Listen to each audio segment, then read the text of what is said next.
Hello दोस्तों, आप सभी को मैथ्स मैजिक चैनल में स्वागत है।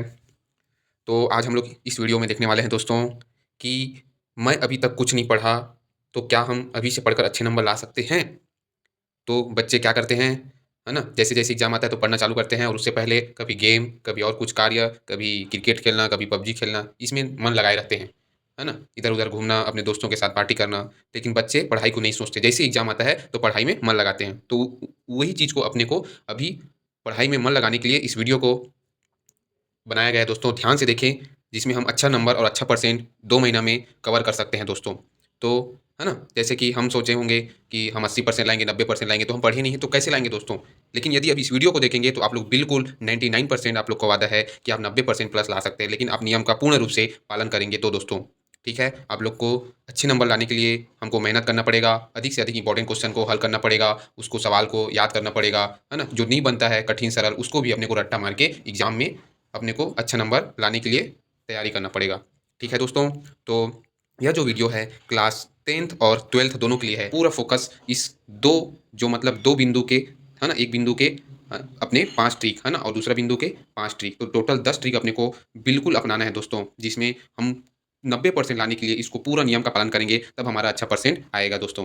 ठीक है? तो ध्यान से देखिए, है ना? और अच्छे नंबर लाइए, 99% लाने की चांस रखें दोस्तों। बिल्कुल नेगेटिव थिंकिंग छोड़ दीजिए, पूरा पॉजिटिव थिंकिंग अपनाइए। तो चलिए आगे बढ़ते हैं दोस्तों। सबसे पहले आप लोग को मैं बताऊँगा, इसमें 2 बिंदु है, आप लोग लीजिए क्या-क्या ना करें और दूसरा बिंदु है क्या-क्या करें। तो दोस्तों, मैं आप लोग को वीडियो चालू करने के पहले, चैप्टर चालू करने पहले एक चीज़ बता देना चाहता हूँ दोस्तों, यदि आप लोग 90% लाना चाहते हैं तो वीडियो को अंत तक ज़रूर देखें दोस्तों, ताकि हमको पूरा क्लियर समझ आए और हम अच्छे नंबर ला सकें। तो क्या-क्या ना करें का पहला अपना जो टॉपिक है, वह है दोस्तों चैप्टर के हर टॉपिक को ना पढ़ें। ठीक है? बच्चे क्या करते हैं, वो टॉपिक को पढ़ते जाते हैं। जैसे कि अपना ये पहला अध्याय है, पहला अध्याय में मान लीजिए 10 टॉपिक है, तो बच्चे क्या करते हैं, वो पूरा 10 टॉपिक को पढ़ने में ही अपना समय बर्बाद कर देते हैं। है ना? तो जो इम्पोर्टेंट टॉपिक है दोस्तों, उसको पढ़ें। जैसे आप पहले अध्याय में 10 टॉपिक है, तो आप उसको 10 को छाँट लीजिए कि कौन-सा एग्ज़ाम में आता है, कौन-सा नहीं आता। है ना? और कौन-सा कठिन है, कौन-सा आसान है। तो उसको आप लोग आसान विधि से समझने का प्रयास और उसको हल करने का, याद करने का, उसको ट्रिक को समझिए दोस्तों। तो हर टॉपिक को बिल्कुल ना पढ़ें, जो मेन टॉपिक है उसको ध्यान दें और जिससे अधिक नंबर से एग्ज़ाम में पूछा जाता है, ऐसा टॉपिक को आप लोग पढ़िए दोस्तों। ठीक है? इस प्रकार से तो चैप्टर के हर टॉपिक को बिल्कुल नहीं पढ़ना है, मेन टॉपिक को ध्यान देकर पढ़ाई करना है। दूसरा है दोस्तों, समय बर्बाद ना करें। ठीक है? अब बच्चे क्या कर रहे हैं अभी, है ना? 2 महीना बचा है तो पढ़ने के लिए चालू कर दिए हैं। तो 2 महीने के लिए आप इतना दिन तक घूमे हो, तो क्या आप मोबाइल नहीं छोड़ सकते? है ना? मोबाइल में गेम बंद नहीं कर सकते? तो यदि आपको अच्छे नंबर लाने हैं दोस्तों, तो आप समय को बर्बाद ना करिए, गेम से, इंस्टाग्राम से बिल्कुल दूर हो जाइए और पढ़ाई में थोड़ा से 2 महीना मन लगा लीजिए। बाकी आप बिल्कुल खेलते रहना, है ना? अच्छा नंबर लाने के लिए सब चीज़, है ना? तो अच्छा नंबर लाएँगे तब ये सब अपने को पूरा नियम का क्या करना पड़ेगा, पूरा पालन करना पड़ेगा दोस्तों, फॉलो करना पड़ेगा, तभी हम अच्छा नंबर ला सकते हैं। तो समय बर्बाद बिल्कुल नहीं करना है ना? अपने को पूरा पढ़ाई, अपने मन, ध्यान, तन, मन, धन पूरा अपने फ़ोकस पढ़ाई में लगाना है दोस्तों, है ना? तो एक समय को बर्बाद ना करें, उसके लिए एक और चीज़ बता देता हूँ, आप लोग एक अपना दिनचर्या बना लीजिए दोस्तों, क्योंकि दिनचर्या हमारे लिए बहुत ही आवश्यक है। आप दिनचर्या का पूरा नियम से पालन करिए, इसलिए हमको समय का भी हमें पता चलेगा, हम कितना टाइम क्या करेंगे। तीसरा है दोस्तों, हटे हुए टॉपिक को बिल्कुल ना पढ़ें। है ना?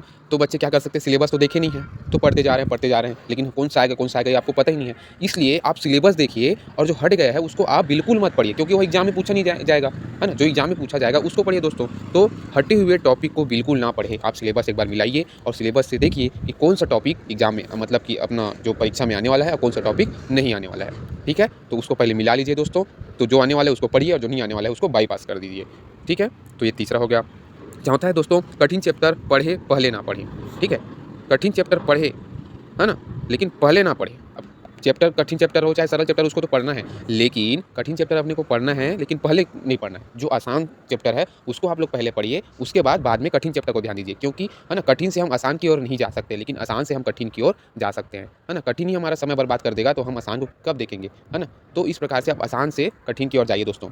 ठीक है? जैसे कि मैं एक चीज़ बता रहा हूँ, 10वीं में पहला जो अध्याय है बहुत सरल है, दूसरा अध्याय वास्तविक संख्या बहुत सरल है। ऐसे जो है ना, अब मैं बोलूँगा कि आप लोग को अध्याय अपना 8 है ना? जो त्रिकोणमितीय, तो त्रिकोणमितीय सरल समीकरण, है ना? तो जो साइन थीटा कॉस थीटा में बच्चे क्या बहुत कन्फ्यूज़ होते हैं, तो उसको थोड़ा-सा बाद में देख लीजिए, लेकिन उससे एग्ज़ाम में पूछा जाता है ना? तो जो सरल है उसको आप पहले देख लीजिए और जो कठिन है उसको बाद में देख लीजिए दोस्तों। ठीक है? तो कठिन चैप्टर बिल्कुल नहीं पढ़ना है ना? बाद में पढ़ना है, पहले आसान को पढ़ना है। उसके बाद है दोस्तों 5वां, जो क्या-क्या ना करें का अंतिम 5वां जो टॉपिक है, बड़े चैप्टर भी पहले ना पढ़ें। ठीक है दोस्तों, समझ आ रहा है ना? बड़े चैप्टर भी पहले ना पढ़ें, तो कठिन चैप्टर ही जैसा है बड़ा चैप्टर, ठीक है? तो कई चैप्टर ऐसा रहता है, कठिन तो रहता है लेकिन बहुत बड़ा भी रहता है ना? आसान रहता है लेकिन बहुत बड़ा रहता है। तो उसको आप लोग बिल्कुल, जैसे कि प्रश्न उत्तर की बात हो रही है यहाँ पर, है ना? प्रश्न उत्तर, अब प्रश्न छोटा-सा है ना? अब वो छोटा-सा है, उसका आंसर भी देखें तो बहुत बड़ा रहता है ना? वो चैप्टर भी उसका भी बहुत बड़ा रहता है। तो जो बड़ा बहुत बड़ा रहने वाला है, उस चैप्टर को आप बिल्कुल ना पहले बिल्कुल ना पढ़ें, ठीक है? इससे हमारा समय बर्बाद होगा, उसको आप बाद में पढ़िए, क्योंकि जो बड़े चैप्टर होते हैं, है ना? उसमें से मात्र 10 नंबर का पूछा जाएगा, है ना? और सरल वाले जो चैप्टर है उससे भी 10 नंबर का पूछा जाएगा। तो भई, है ना? जो कठिन है उसको बाद में पढ़िए, पहले आसान वाले को समझ लीजिए। तो बड़े चैप्टर भी पहले ना पढ़ें, ठीक है दोस्तों?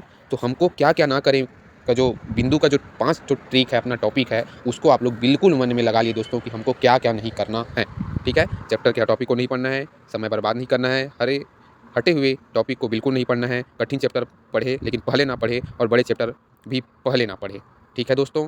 तो यह हमारा कंप्लीट होता हुआ इस बिंदु, पहला बिंदु, है ना? अब क्या-क्या करें उसके ऊपर आइए चलते हैं दोस्तों। हाँ, क्या-क्या करें? तो पहला अपना जो ट्रिक है दोस्तों, वह है बार-बार आने वाला टॉपिक तथा प्रश्न ही पढ़ें। ठीक है दोस्तों, तो आप लोग एक चीज़ बताना चाहता हूँ, आप लोग मेरे हर वीडियो में देखते आए ही होंगे, तो इसमें भी आप लोग को बोलना चाहूँगा कि आप लोग मॉडल पेपर बिल्कुल लीजिए दोस्तों। ठीक है? यदि आप लोग मॉडल पेपर लेंगे तो उसमें 3 साल का क्वेश्चन पेपर, पिछले 3 साल का क्वेश्चन पेपर उसमें रहता है ना? तो वो पिछले 3 साल के जो ए, बी, सी सेट तीनों सेट दिया रहता है, उसको आप लोग बिल्कुल पढ़िए कि कौन-सा अध्याय से कितना नंबर का आता है, कौन-सा प्रश्न कैसे आता है, कितना नंबर का आता है, उसको आप लोग बिल्कुल बार-बार आने वाले टॉपिक है और बार-बार आने वाले जो प्रश्न हैं, उसको बिल्कुल पढ़िए दोस्तों। ठीक है ना? उससे रिलेटेड भी आ सकता है तो उसको हम बना सकते हैं एग्ज़ाम में, है ना? तो उसको बार-बार आने वाले टॉपिक को बिल्कुल आप देखिए, सिलेबस के अनुसार देखिए और उसको प्रश्न को भी पढ़ें। है ना? टॉपिक के साथ-साथ प्रश्न को भी पढ़िए दोस्तों। तो मॉडल पेपर लीजिए और उसका फ़ायदा बिल्कुल उठाइए, क्योंकि मॉडल पेपर लेंगे उसमें हमारा बहुत ही हमारे लिए लाभदायक होगा। ठीक है दोस्तों? दूसरा अपना है एक नोट ज़रूर बनाएँ। तो दोस्तों एक नोट ज़रूर बनाएँ का अर्थ है कि आप लोग अपने आईएमपी क्वेश्चन का एक अलग से नोट बनाएँ, सूत्र का एक अलग से नोट बनाएँ और तीसरा चीज़ है अपना दोस्तों सिलेबस जो टॉपिक आने वाला है अच्छे नंबर, उसका अलग से नोट बनाएँ। यदि हम 3 नोट्स बनाएँगे, बिल्कुल 99% आ जाएगा दोस्तों। हर सब्जेक्ट हम यदि 3 अपना नियम का पालन करेंगे, तो आप बिल्कुल अच्छे नंबर ला सकते हैं दोस्तों, है ना? तो एक आईएमपी क्वेश्चन का, एक सूत्र का, है ना? जैसे गणित हो तो गणित का सूत्र, यदि मान लीजिए अंग्रेजी है तो अंग्रेजी में नोटिस, मान लीजिए नोटिस कैसे आएगा, है ना? और अपना पोस्टर बनाना भी आ सकता है। हाँ, एप्लीकेशन इसमें से एप्लीकेशन इतना-इतना आएगा, ये आ सकता है। उसको आप एक अपना टारगेट लीजिए दोस्तों, है ना? उससे आप अच्छे नंबर और अच्छे मार्क ला सकते हैं दोस्तों, ठीक है? उसके बाद है दोस्तों तीसरा, परीक्षा के 10 दिन पहले तैयारी समाप्त कर लें। अब बच्चे क्या करते हैं, अब 10 दिन बचा रहता है तो और प्रेशर में पढ़ता रहता है, पढ़ता रहता है, पढ़ता रहता है। लेकिन हमारे लिए बिल्कुल हानि है दोस्तों। क्या बच्चे क्या करते हैं एग्ज़ाम में जब जाते हैं तो वो प्रेशर के कारण पूरा भूल जाते हैं, है ना? तो ये भूलने वाला अपने को काम नहीं करना है। इसलिए आप परीक्षा के पहले 10 दिन पहले पूरा टॉपिक समाप्त कर लीजिए, पूरा प्रश्न याद कर लीजिए, अपना बना-बना कर देख लीजिए ताकि परीक्षा में आपको, है ना, क्या बोलते हैं प्रेशर ना पड़े। प्रेशर यदि पड़ेगा कि मैं पढ़ा नहीं हूँ, कैसे हल होगा, कैसे याद उत्तर लिखूँगा, तो आप बिल्कुल भूल जाएँगे। जो याद रहेगा वो भी भूल जाएँगे। तो आप उसको पहले 10 दिन तक आप बिल्कुल रिलैक्स हो जाए दोस्तों ताकि आप परीक्षा में अच्छे मार्क लाने के लिए, है ना? अच्छे नंबर लाने के लिए आप बिल्कुल बेझिझक और टेंशन फ्री से आप सवाल को क्या कर सकें, हल कर सकें दोस्तों। ठीक है? तो ये बिल्कुल आप तीसरा चीज़ बिल्कुल आईएमपी आप मेरे लिए मान लीजिए क्योंकि परीक्षा के 10 दिन पहले तैयारी समाप्त कर लें। प्रेशर आप माइंड में बिल्कुल मत बनाइए दोस्तों, टेंशन बिल्कुल मत रखिए। आप बेझिझक अच्छे से बनाइए, है ना? टेंशन में हमारा पूरा जो आंसर है वह भी हम भूल जाते हैं। चौथा चीज़ है दोस्तों, प्रत्येक दिन प्रत्येक विषय पढ़ना है ना? तो आप बिल्कुल 24 घंटा में यदि हम 6 सब्जेक्ट के लिए आधा-आधा घंटा भी हम समय देंगे तो बहुत होता है दोस्तों, अभी 2 महीना बचा है ना? तो अब बिल्कुल मैं बोलता हूँ 24 घंटा में आप 3 से 4 घंटा दीजिए और हर को आधा-आधा घंटा बिल्कुल दीजिए दोस्तों, है ना? हर आधा घंटा अपने गणित को, आधा घंटा अंग्रेजी, आधा घंटा हिंदी, ऐसे आप बिल्कुल सभी क्वेश्चन को आधा-आधा घंटा दीजिए, है ना? सुबह-शाम कभी भी और 1 घंटा का टेस्ट हमें दीजिए दोस्तों, स्वयं का टेस्ट, है ना? तो स्वयं का टेस्ट कैसे? प्रश्न पत्र उठाइए, उससे आप क्वेश्चन को याद करिए, है ना? तो उसके बाद उसका आंसर लिखिए। तो आप स्वयं से टेस्ट करने का प्रयास करें दोस्तों। तो प्रत्येक दिन प्रत्येक विषय को पढ़ना है और एक टेस्ट अभी अपने को साथ में लेना है। ठीक है दोस्तों? ऐसे नहीं कि हम गणित पढ़ें तो गणित ही गणित को पढ़ें 4 दिन तक, ऐसा नहीं, बिल्कुल गलत है दोस्तों। है ना? 5वां है दोस्तों, बहुत ही अंतिम सवाल क्या-क्या न करेगा, है ना? हिंदी तथा इंग्लिश पर ज़्यादा ध्यान दें। ठीक है दोस्तों? तो हिंदी क्या है अपना अच्छा नंबर लाने वाला जो सवाल है, अपना जो विषय है, सॉरी सवाल हो गया था, तो हिंदी अच्छा नंबर लाने वाला विषय है ना? अंग्रेजी भी अच्छा नंबर लाने वाला विषय है क्योंकि इसी से हमारा अच्छा नंबर आता है। गणित में कभी सूत्र भूल जाते हैं, इधर-उधर हो जाता है, आंसर आता है तो प्रश्न गया, है ना? आंसर पूरा गलत हो गया। 10 नंबर का हमको 5 नंबर भी नसीब नहीं होता, लेकिन ये क्या है, इसमें यदि हम याद करे रहेंगे तो अच्छा नंबर ला सकते हैं दोस्तों, है ना? लिख भी सकते हैं, इसको लिखने वाली चीज़ें हैं। तो इसमें हिंदी तथा, है ना, इंग्लिश को बिल्कुल ध्यान दीजिए दोस्तों, बिल्कुल पढ़ना है इसको, है ना? यही हमको अच्छा नंबर लाने के लिए विषय है ना? तो हिंदी, इंग्लिश आप बिल्कुल ध्यान दीजिए और अच्छे नंबर लाइए। तो इस प्रकार से दोस्तों आप लोग के सामने 2 बिंदु के साथ पूरा अच्छे नंबर और अच्छे विचार रख के साथ मैं आप लोग को एक 2 बिंदु ट्रिक बताया हूँ, उसको पूरा नियम का पालन करें दोस्तों। और बिल्कुल आप बताइए कमेंट में कि आप कितना परसेंट आप ला सकते हैं। इस वीडियो को देखने के बाद आप कितना परसेंट ला सकते हैं, उसको आप कमेंट में बिल्कुल बताइए दोस्तों, ताकि हमको भी लगे, हम आपके ऊपर भरोसा रखते हैं दोस्तों कि आप अच्छे नंबर इस वीडियो को देखकर अच्छे नंबर और अच्छे मार्क्स ला सकते हैं दोस्तों। ठीक है, तो धन्यवाद दोस्तों। यदि वीडियो समझ में आया होगा तो लाइक कमेंट सब्सक्राइब करना मैथ्स मैजिक चैनल को बिल्कुल ना भूलें, और बेल आइकन के बटन को क्लिक करना बिल्कुल ना भूलें। इसी प्रकार मैथ्स मैजिक के चैनल पर आप लोग बिल्कुल बने रहें दोस्तों। धन्यवाद।